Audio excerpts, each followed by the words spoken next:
welcome to my channel. My name is Taylor and today's video is going to be all about travel hacks and tips to save you as much money as possible, because we all know that traveling can get super expensive, especially with flights that cost a few $100s up to $1,000 depending on where you're going. I actually posted a poll on my Instagram story last week about which video you guys would rather watch, and this one won, so here we are. These are some of the tips that I've used myself. Actually, most of them I've used myself, and then there were some that I actually found online that I thought were really good ideas that I want to try next. But yeah, I hope you enjoyed this video. Please give it a thumbs up if you did and hit that subscribe button. Also, please let me know in the comments whether or not this was helpful for you and if you have any travel hacks that I didn't mention that I should know. I think that is enough for this intro, so let's get right into it. The first tip is to search for flights and hotels on a private browser. So travel companies actually watch our online habits and they know which prices you've seen versus which ones you haven't. You're more likely to see the cheapest prices if you're using a private browser and if companies don't know what you've seen already. So I actually used this hack when I went to Dominican in March and it saved us a crap load of money. Time your travel strategically. So you want to travel when not everybody is traveling, and when this is when kids are in school. So normally I would say that in September or October or April to May usually have the cheapest rates. If you are lucky enough that right now you don't have kids yet and you do have flexible vacation hours, try and travel during low peak seasons because you're more likely to get a cheaper price if it's not as high of a demand.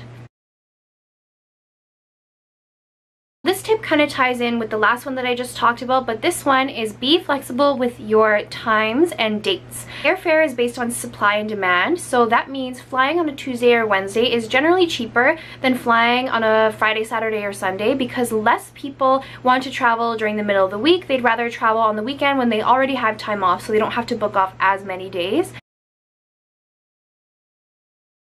Save on hotels by booking directly with the hotel. So if this means calling, I know that sites like Expedia and Sunwing are super convenient because you don't really have to think about anything. Your flight, hotel, and all that are already there for you. But when you book directly through the website, normally you can get like a cheaper rate. And if you talk to someone on the phone, normally you can work out some sort of deal.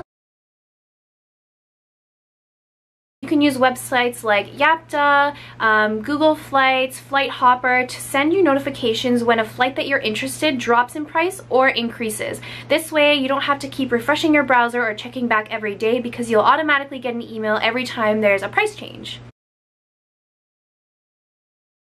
Sometimes a one-way flight here and a one-way flight there is cheaper than booking a full round trip. The reason that round trips are a little bit more expensive is because you're paying for the convenience of having everything figured out for you. So to put in a little bit of extra effort goes a long way because you can save up to a few $100s by booking your two one-way flights separately.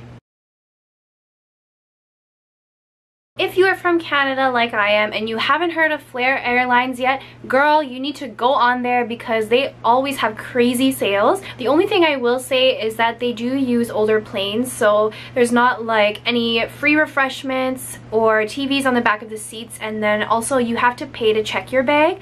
But like I said, if you are only going away for a short time, I would fly Flair any day because all you really need is a carry-on anyway for a short trip, and with that price you cannot go wrong. Oftentimes there's really good deals to random places that you haven't thought you would enjoy. So if a deal does pop up, do your research on that place and see if there's anything that sparks your interest or that you would be open to trying, because sometimes the flight deals are super good and you can find a cheap hotel for like a 4-day quick little vacation to a place that you never thought you'd want to visit but actually would have tons of fun there. If you can travel with just a carry-on, that's great.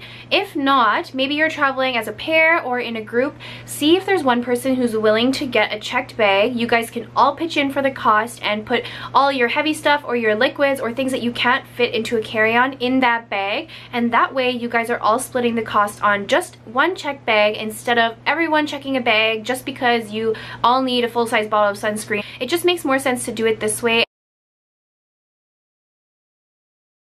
Keep track of your award points. So sign up for hotel reward programs, air miles, Aeroplan, whatever it is that is most beneficial to you, sign up for it, because a lot of times you can get cards where if you spend money at a certain place or you buy a certain product, you get 10 times the points or whatever it is. But I mean, we all spend money anyway, we all have to go grocery shopping, so you might as well get points for things that you already buy.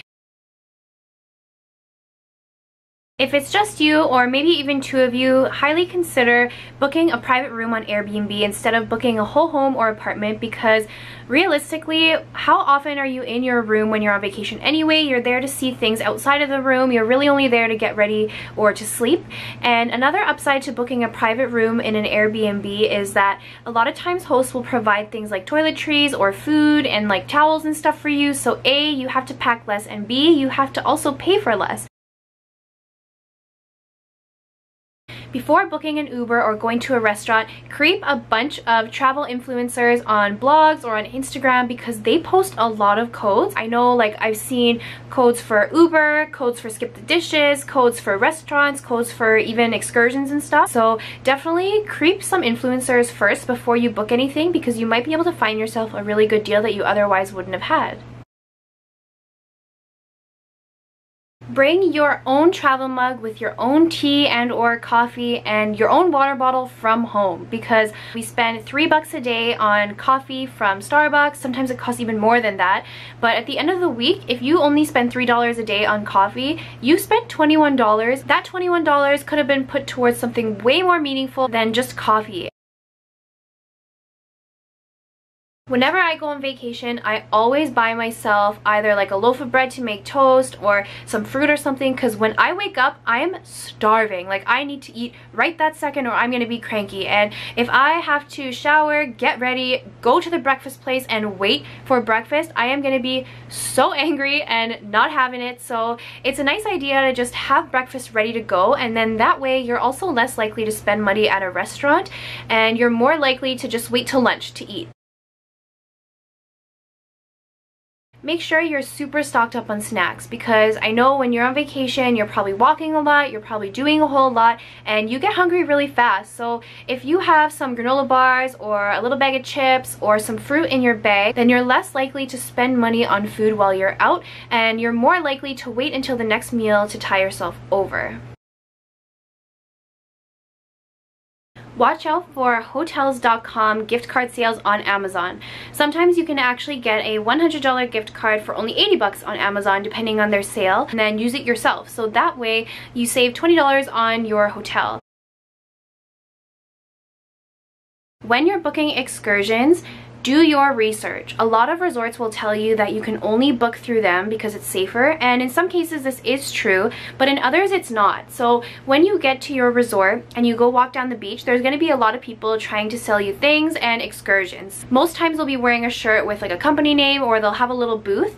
When you see that and they offer you a price, go on Trivago or TripAdvisor and Google that company name and the location, and a bunch of reviews will pop up. So if it's safe and if it's a fun excursion, people will tell you, and if it's not, people will also tell you. At our resort, the people in the lobby were telling us that they were gonna offer us zip lining for 99 bucks. But we went down to the beach and another guy from a different company said he was gonna offer us zip lining, hiking, dune buggying, lunch, and horseback riding, all for $99. So really, we were getting a crazy deal. So I would definitely do your research before booking with your resort, just because the resort is gonna be a lot more expensive most times. But keep in mind, if you are at a location where you know it's not really safe to book through other people, then stick with the resort, because it's better safe than sorry. Just make sure you look into it first, and everything's all good and safe, then you're good to go. Again, thank you so much for watching, and I will see you in the next one. Bye!